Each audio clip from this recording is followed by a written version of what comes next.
আবারও আমি আসলাম আপনাদের সামনে নতুন আরেকটি ভিডিও নিয়ে। তো আপনারা যারা সেকেন্ড হ্যান্ড বাইক ক্রয় করেন, আসলে ক্রয় করতে চাচ্ছেন বা একটা নিতে চাচ্ছেন একটা সেকেন্ড হ্যান্ড রিকন্ডিশন শোরুম থেকে, তো তাদের উদ্দেশ্য আজকে এই ভিডিওটা মূলত করা।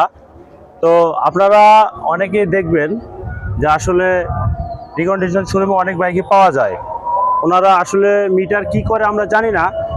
তো আজকে আমরা আপনাদেরকে এই বিষয়টা পুরোটা খোলাসা করে আসলে আপনাদেরকে বলে দিব আমরা, যে আসলে ওরা একটা বাইক বিক্রি করে, কিন্তু ওটার আসলে লুক এবং টায়ারের যে বিট, এটা আসলে আপনারা বুঝায় নেবেন কিভাবে, সেটাই আমরা আজকে আপনাদের সাথে তুলে ধরবো।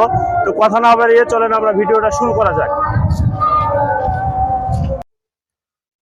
তো আপনারা দেখতে পাচ্ছেন এটা আসলে বাজাজ ডিসকভার 125 নতুন মডেলটা। আসলে এই বাইকটা কত কিলো চলেছে আপনাকে আগে দেখাবো আমরা। তো আসলে এই বাইকটা আপনারা দেখেন, এখানে 11,002 কিলো চলেছে মূলত বাইকটি। আসলে 11,002 কিলো। তো আসলে 11,002 কিলো চালানোর পরে যে এটার আসলে লুকটা আপনারা দেখতে পাচ্ছেন, 11,200 কিলো চালানোর পরে এটা ইঞ্জিনটা, কোয়ালিটিটা এবং কালার কম্বিনেশনটা, হ্যাঁ, ওভারঅল আপনারা দেখতে পাচ্ছেন। তো এর এই বাইকটি আপনারা দেখতে পাচ্ছেন 11,000 কিলো চালানোর পরে এটার যে লুক আছে। তো এই বাইকটির সামনের যে ফ্রন্টের যে টায়ারটা আমরা দেখাই, যেটার কি পরিমাণ গ্রিপটা আছে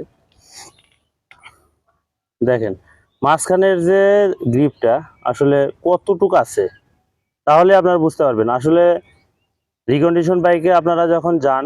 তো এই মাঝখানের যে এই গ্রিপটা আসলে কতটুকু থাকে এটা দেখেন, আমার পুরো আঙ্গুলটাই ঢুকে যাচ্ছে। এবং সাইডের যে গ্রিপগুলি কি পরিমাণ আছে 11,000 চালানোর পরে। আর ওনারা যে গ্রিপগুলি দেখায় ওনাদের সাথে একটু মিলাই নেবেন, আসলে রিকন্ডিশন শোরুমে যারা বাইক সেল করে। তো আসলে এই হলো আমাদের এটা পার্সোনাল বাইক। পার্সোনাল বাইকটি আপনারা দেখে বুঝতে পারতেছেন যে আসলে এটার যে লুক, ব্যাক সাইডের রিয়ারের যে টায়ারটা, এটার গ্রিপগুলি আপনাদেরকে দেখায়। গ্রিপগুলি দেখে বুঝতে পারতেছেন ভিতরের আসলে উপরের অংশটি ঠিক মতো আসলে যায়নি, আর ভিতরে তো পুরাটা রয়ে গেছে। এই যে এটা হলো রিয়ারের টায়ার। তো আমরা এটার পাশাপাশি মিজান ভাইয়ের বাইকটির একটু দেখাবো, যেহেতু আমাদের পাশাপাশি দুইটা বাইক এখানে রাখা হয়েছে। এটার ফ্রন্টের টায়ারের গ্রিপগুলি দেখেন, মনে হয় এই মাত্র শোরুম থেকে বের করে আনা হয়েছে। এই হলো গ্রিপগুলি। এটা আসলে কত কিলো চালানো হয়েছে আপনাদেরকে দেখাইতেছি।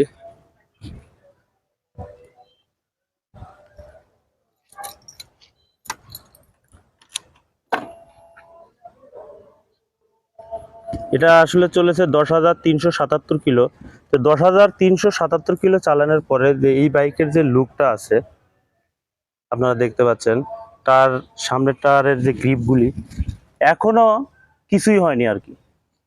তা আসলে রিকন্ডিশন শোরুমে ওরা দেখায় 6,000 5,000 কিলো চালানো বাইক। তা আসলে টায়ারের কোনো গ্রিপ থাকে না, ইঞ্জিনের কোয়ালিটি ঠিক মতো থাকে না।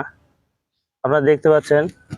এবার দেখাচ্ছি আপনাদেরকে রেয়ার টায়ারটার গ্রিপগুলি দেখতে পাচ্ছেন। 10,000 প্লাস চালানো একটা বাইকের এরকম টায়ারের গ্রিপ আপনারা দেখে নেবেন।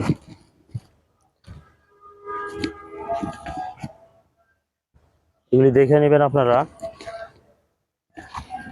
এই ইঞ্জিনের কোয়ালিটিটা দেখেন, এখনো স্টিকারে ওঠেনি।